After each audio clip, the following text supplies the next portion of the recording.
Hello दोस्तों, कैसे हो आप सब। सागर ज्ञान यूट्यूब चैनल में आपका बहुत बहुत स्वागत है। दोस्तों, आज हम बात करेंगे 10 ऐसे महत्वपूर्ण क्वेश्चन जो सभी एग्जाम के लिए महत्वपूर्ण हैं और हम टेट भर्ती के लिए खासकर एक वीडियो डाल रहे हैं जो आपके लिए बहुत ही महत्वपूर्ण होंगे। चलिए देखते हैं फर्स्ट क्वेश्चन से। पहला क्वेश्चन है हमारा, रचना के आधार पर शब्द कितने प्रकार के हैं। तो ऑप्शन ए 3, बी 4, सी 5 या डी 2। तो रचना के आधार पर शब्द कितने प्रकार के होते हैं। तो इस क्वेश्चन का सही आंसर होगा जो हमारा ए बिल्कुल करेक्ट आंसर है। रचना के आधार पर शब्द 3 प्रकार के होते हैं, रूढ़, योग रूढ़ और यौगिक। 3 शब्द हैं जो रचना के आधार पर होते हैं। क्वेश्चन नंबर दूसरे की ओर बढ़ेंगे हम। दूसरा क्या है हमारा क्वेश्चन, पान और दाल किस प्रकार के शब्द हैं। 2 शब्द दिए हैं, पान और दाल, जो किस प्रकार के शब्द हैं। रूढ़ ए, बी यौगिक, सी योग रूढ़ या डी द्वैत। तो इस क्वेश्चन का सही आंसर क्या होगा हमारा रूढ़, यानी कि ए हमारा बिल्कुल करेक्ट आंसर जाएगा। रूढ़, पान और दाल कैसे शब्द हैं, रूढ़।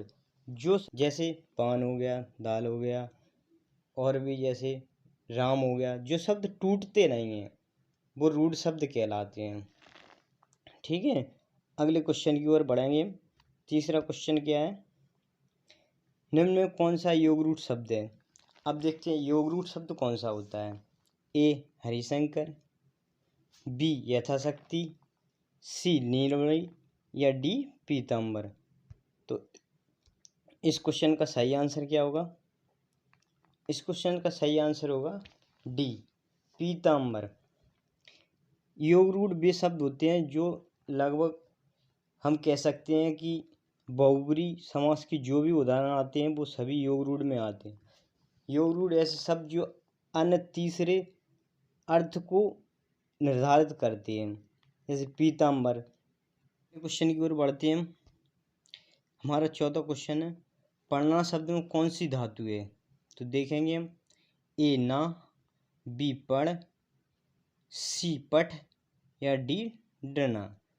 तो इस क्वेश्चन का सही आंसर क्या होगा। पढ़ना शब्द में कौन सी धातु है, सी क्या होगा।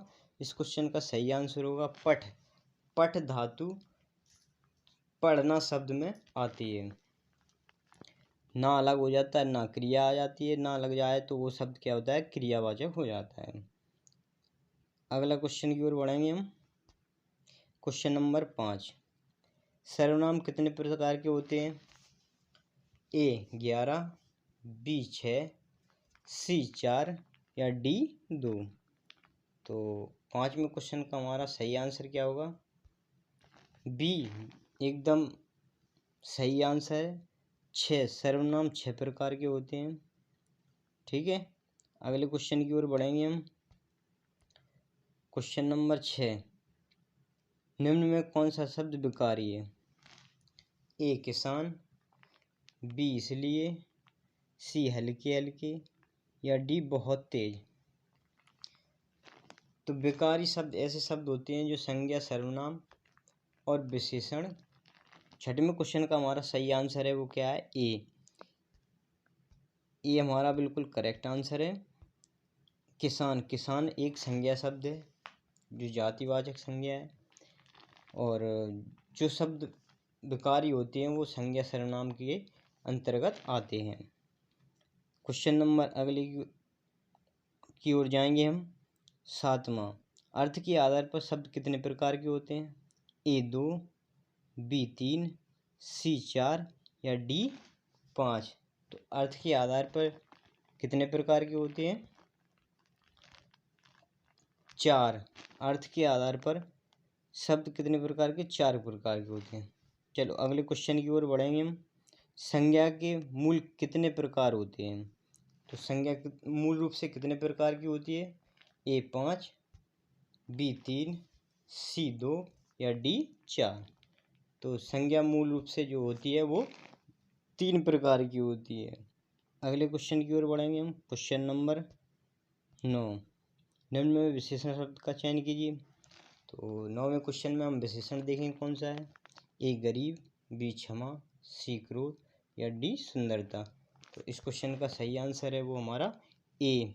एक गरीब शब्द है जो कि बिल्कुल सही आंसर है विशेषण। गरीब एक विशेषण शब्द है। अगले क्वेश्चन की ओर बढ़ेंगे हम।